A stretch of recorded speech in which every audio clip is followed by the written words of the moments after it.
కేసీఆర్ గారి ఆదేశాల మేరకు ఈరోజు వారి కుటుంబ సభ్యుల్ని పరామర్శించడం జరిగింది. డాక్టర్లతో కూడా మాట్లాడాం. ఆ దేవుడి దయ సంతోషం. అబ్బాయి ఇప్పుడిప్పుడు కొంత కళ్ళు తెరుస్తూ ఉన్నాడు, కొంత కాళ్ళు చేతులు కూడా ఆడిస్తూ ఉన్నాడు. తన నొప్పిని కూడా ఏడుపు రూపంలో తన నొప్పిని కూడా కొంత చెప్పగలుగుతున్నాడంటే it is a good symptom. Recovery అవుతున్నాడని అనిపిస్తూ ఉంది. డాక్టర్లు అయితే కాన్ఫిడెంట్గా ఉన్నారు. తప్పకుండా వారికి మంచి వైద్యం అంటే అన్ని రకాలుగా ప్రత్యేకమైన శ్రద్ధ చూపించి వారికి అత్యుత్తమమైనటువంటి వైద్యాన్ని అందిస్తున్నామని డాక్టర్లందరూ కూడా చెప్పడం జరిగింది. మరి కిమ్స్ చైర్మన్ గారు భాస్కర్రావు గారు కూడా ప్రత్యేకమైన దృష్టి పెట్టి ఆ అబ్బాయిని మళ్ళీ పూర్తి స్థాయిలో నయం చేసి బయటకు వచ్చే విధంగా ప్రత్యేకమైన శ్రద్ధ పెడుతున్నామని చెప్పి డాక్టర్ భాస్కర్రావు గారు, అదేవిధంగా అబ్బాయికి వైద్యం అందిస్తున్నటువంటి నిపుణులైన డాక్టర్లందరూ కూడా చెప్పడం జరిగింది. మేము కూడా బీఆర్ఎస్ పార్టీ తరఫున ఆ భగవంతుడు అబ్బాయిని ఆశీర్వదించాలి, తప్పకుండా అబ్బాయి మళ్ళీ మంచిగా నయమై మరి పూర్వస్థితిలోకి రావాలని చెప్పి మేము ప్రార్థిస్తూ ఉన్నాం. వారి తండ్రి గారు భాస్కర్ గారికి కూడా కేసీఆర్ గారు మమ్మల్ని అందరినీ పంపారు. మీరు ధైర్యంగా ఉండండి, తప్పకుండా బాబు బాగవుతాడనే ఆత్మవిశ్వాసాన్ని ధైర్యాన్ని కూడా వారికి ఇవ్వడం జరిగింది. వారి అమ్మగారు రేవతి గారు చనిపోవడం చాలా దురదృష్టకరం. మరి జరిగిన సంఘటన చాలా బామారుని ఎంత గట్టిగా పట్టుకున్నది అనేది మనందరం కూడా టీవీల్లో పత్రికల్లో చూసాం, వీడియోలు కూడా చూసాం. అంటే తల్లి కొడుకుల అనుబంధం ఎంత గట్టిగా ఉందో, తను ప్రాణాన్ని విడుస్తూ కూడా కుమారుడిని ఎంత బలంగా పట్టుకుందో కూడా మనం చూసాం.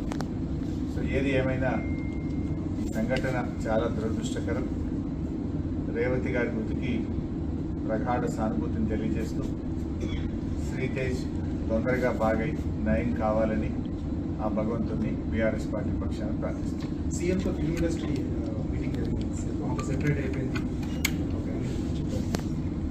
సరే, ఇది రాజకీయాలు మాట్లాడే సందర్భం కాకపోవచ్చు. అందరికీ తెలుసు ఏం జరుగుతుంది అనేది. రాష్ట్ర ప్రజలు గమనిస్తున్నారు, ఫిల్మ్ ఇండస్ట్రీ వాళ్ళు గమనిస్తున్నారు. ఏం జరిగినా రాష్ట్రానికి మంచి జరగాలి, భయభ్రాంతులతో కాదు, ప్రేమ అభిమానాల మధ్య జరగాలి. ఏదైనా రాష్ట్రం మంచి కోసం ఆలోచించాలి. అందరూ బలవంతంగానో భయభ్రాంతుల మధ్య కాకుండా ప్రేమ అభిమానాలతో మంచితనంతో మంచి జరగాలని కోరుకుంటాం. సరే, ఇప్పుడు ఎందుకంటే మేము వచ్చింది ఆసుపత్రి, ఇక్కడ మేము రాజకీయాలు మాట్లాడడం మాకు అంత కలుస్తారు సరైన సందర్భం కాదు. We only pray the God Sritej బాగా కావాలి, తొందరగా బయటకు రావాలని అంటే ప్రతిపక్షాలే దీన్ని రాజకీయం చేస్తున్నాయని అధికార పార్టీ ఆరోపణ. సరే, నువ్వేమో రాజకీయాలు మాట్లాడంటే నువ్వు పదే క్వశ్చన్లు రాజకీయమైన క్వశ్చన్లు వేస్తావు, చెప్తావు. ప్రతిపక్షాలు రాజకీయం చేస్తుందా, ప్రభుత్వం రాజకీయం చేస్తుందా అందరికీ తెలుసు కదా.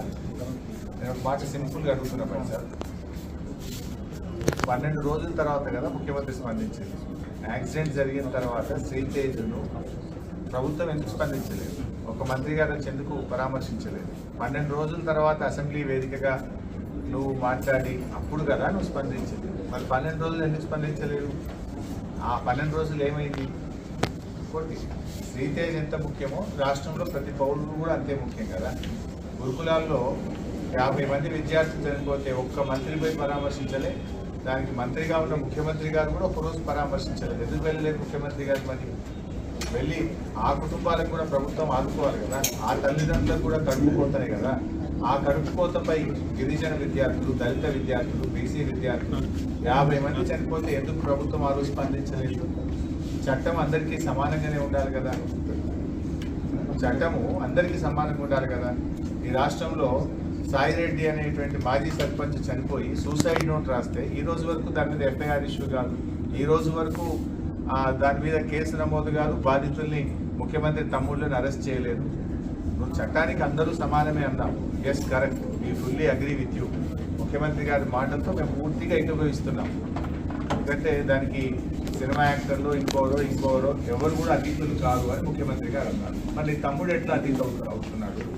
నీ తమ్ముడు మరి వల్లనే నేను చనిపోతున్నా అని ఒక మాజీ సర్పంచ్ చనిపోతే దాని మీద ఎందుకు కేసు ఈరోజు నమోదు కాదు? ఎందుకు నీ తమ్ముడిని ఈ రోజు వరకు అరెస్ట్ చేయరు? ఎందుకు నీ తమ్ముడిని పోలీస్ స్టేషన్ పిలిచి ప్రశ్నించరు? మరి చట్టం నీ తమ్ముడికి నీ కుటుంబానికి చుట్టమైందా అని నేను అడుగుతా ఉన్నాను. హౌ ఇట్ ఈస్, ఏ రకంగా కరెక్ట్? ఇంకా చెప్పాలంటే చాలా విషయాలని మేము మళ్ళీ మాట్లాడతాం, కానీ ఈ సందర్భం కాదు, హాస్పిటల్